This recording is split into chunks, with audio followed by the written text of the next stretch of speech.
Hey there, welcome.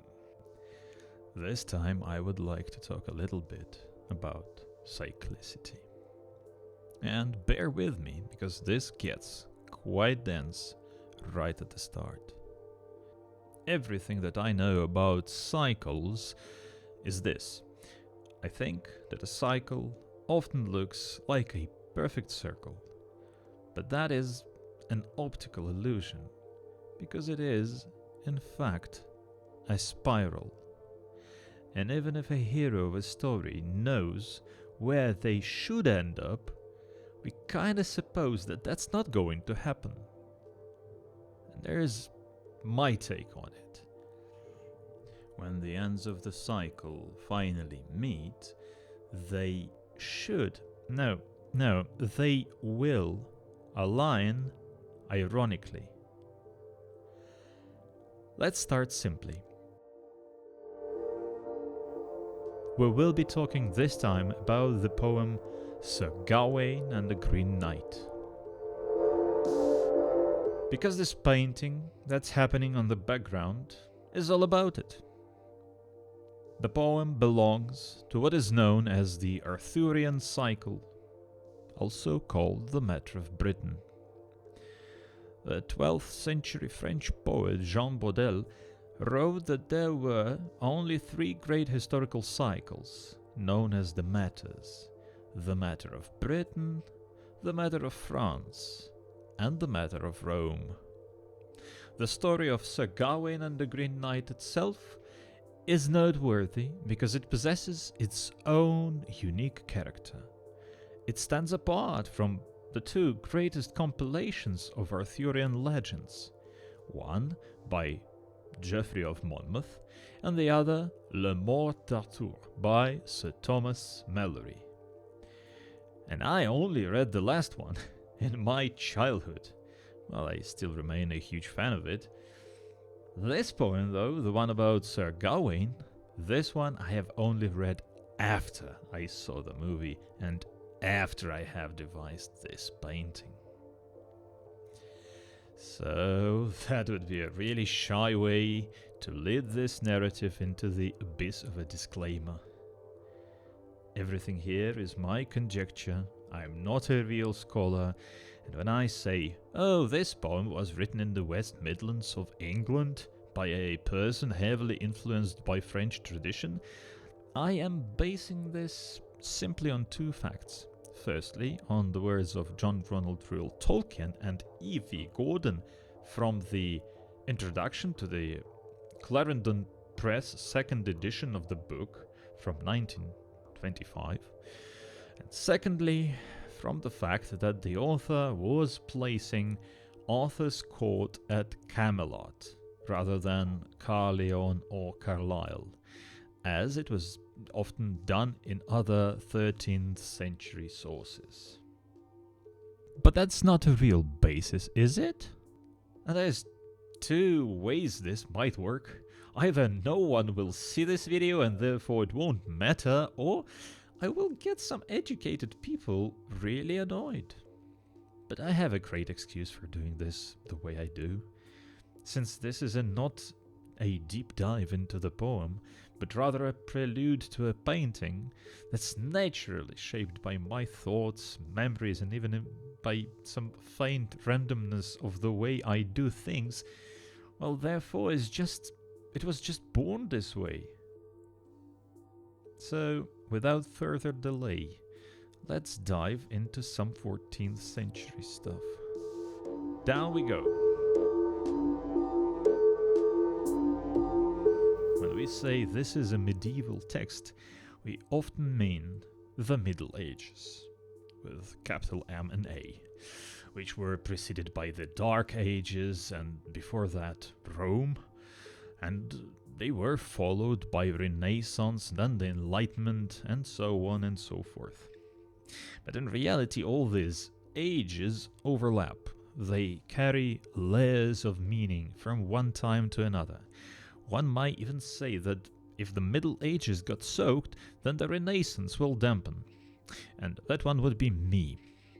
I would say that. So what of it? What are the implications? Well, you see, history is a construct of multiple written memories of the days that are never coming back.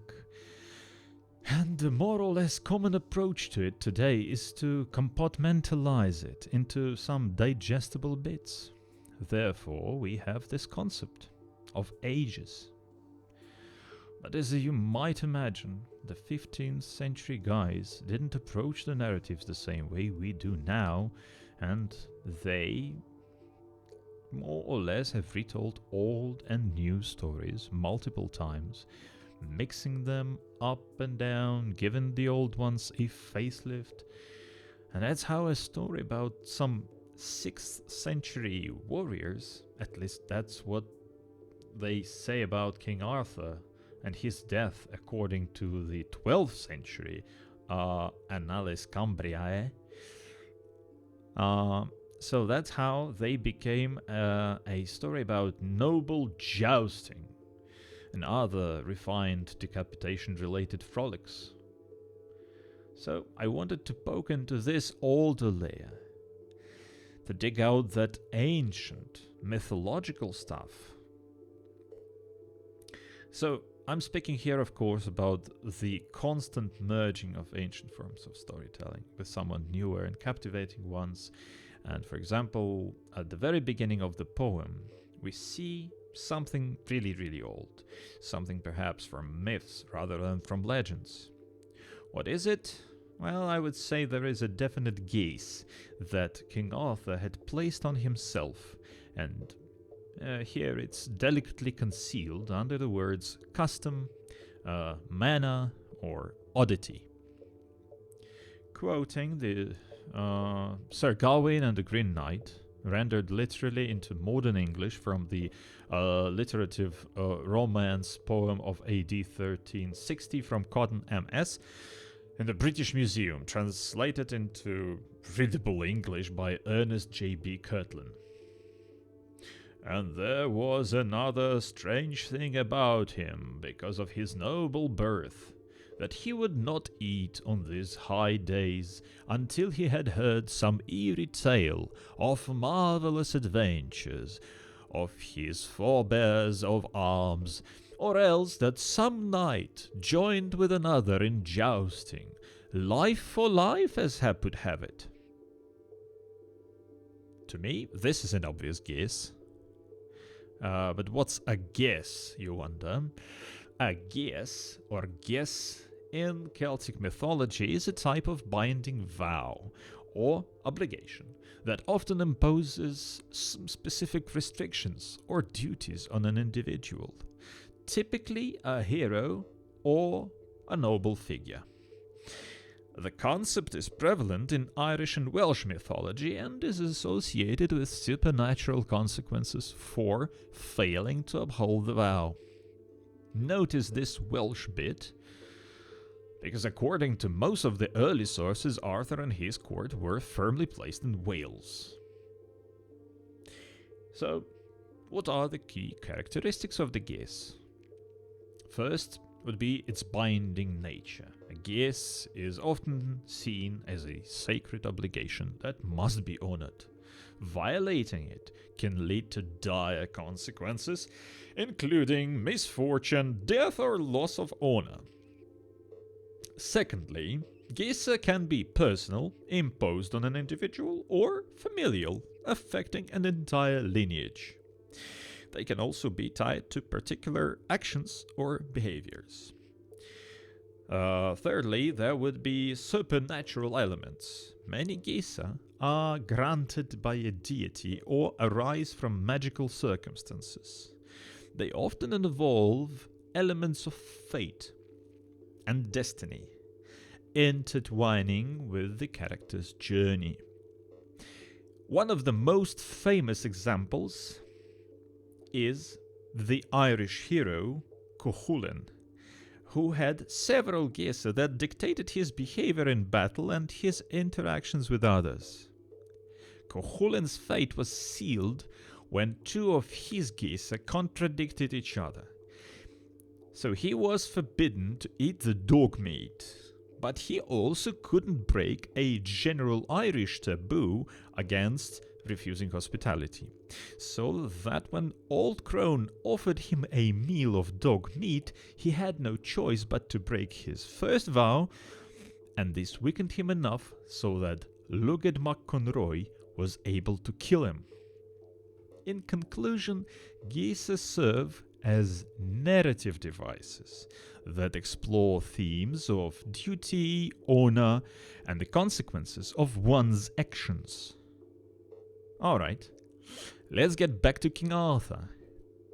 This intriguing, self-repeating tradition, first it was manifested as taking on a taboo, then adopting a certain manner, and finally it became a bond of promise to a lady, or simply a Christian vow, depending on what type of knight we would be talking about. So all of this clearly shows the ancient roots of this tale in particular, just right in the middle of this already cultured, courteous, and dare I say, French adaptation of this particular motif. Yeah, right here, literally within this very journey, we glimpse fragments of the deep carnival culture of that era. What would later boil down into Shakespearean comedy, seasoned by the playwright's brilliant psychological insight, is here still the embodiment of a different form of entertainment. And culture, after all, is entertainment. The king does not eat until he hears a tale or witnesses a test of knightly strength. Essentially, without a carnival, there is no feast, and without a feast, there can be no court. So truly, the carnival culture here is not viewed as a low or belonging to commoners, but it's courtly. Yeah, I am digressing. To finish this train of thought, just read Mikhail Bakhtin. We need to get back to our hero. We now see him swing the axe. And how could he not? After all, he's a knight of a round table. And this means he's already bound to act when challenged. So, Gawain, having taken on the Green Knight's challenge, also assumes an obligation that will certainly end in his own beheading. He knows that he's not all green, and he won't be able to pick his own head from the floor. But it won't be proper for him to back down, so he sets off on his journey when the day of payback is due. This is his cycle, and he knows exactly what to expect, and thus he wishes to go ahead completely prepared. He is not messing around with this. Just listen. Upon his shield he bears a pentangle as a symbol of truth. And this is significant because the symbols of strength or valor were much more customary at the time. First of all, the pentangle is an old Jewish magic. It's the seal of King Solomon. But it's also heavily symbolic in both knightly and Christian ways. It's all about the number 5. He is faultless in all 5 of his senses. He's never to fail in his 5 fingers, and the 5 wounds of Christ remind him of the sacrifices that he has volunteered to make.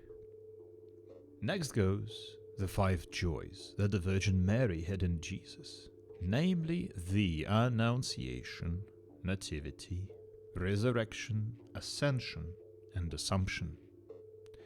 And the last, 5th group, is a collection of chivalric attributes, a knightly guide of conduct, generousness, brotherly love, pure mind, good manners, and compassion make up this group.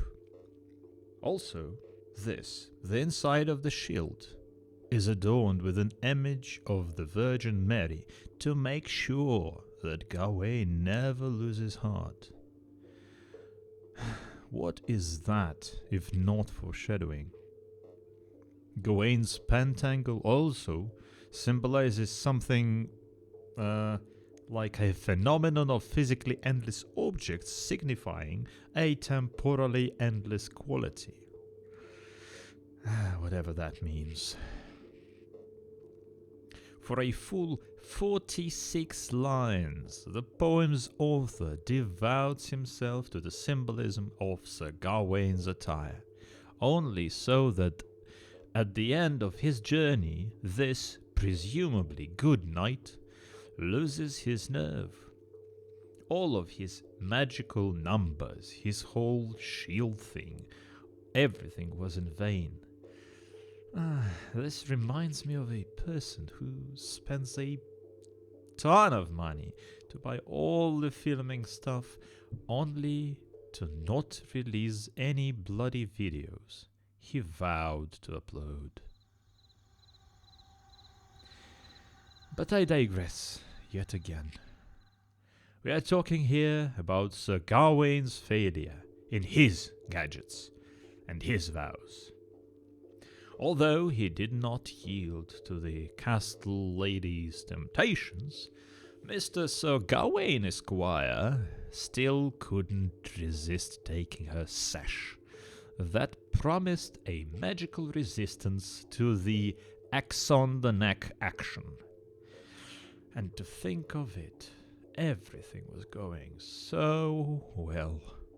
Yes, the original Gawain emerged from the Green Chapel with a nasty scrape, a nice green scarf, flushed red, but alive. And only here we would bother to mention the 2021 film by David Lowery starring Dev Patel. Here's why the movie version interests us.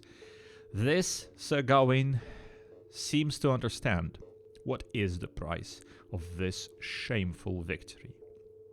And he is the one who takes off the scarf and closes his eyes. Nice touch. But this only makes this version of Sir Gawain even more of a knight. This one could be even more chivalrous than the original medieval Gawain. By the way, all that was written about this film, both praises and dismissals alike, well, I find them to be either an absolute gibberish or an agenda-driven heap of codswallop. Yeah. I personally think it's quite obvious that such things usually don't happen. Normally, after all the swagger, there is a hangover, followed by a frenzied bargaining for one's life, along with all sorts of ointments, amulets, rags and charms. To no avail, sadly. No matter how handsome or brave you are, in the end, as another medieval poet, François Villon, once said, that neck of yours will learn just how much that backside weighs.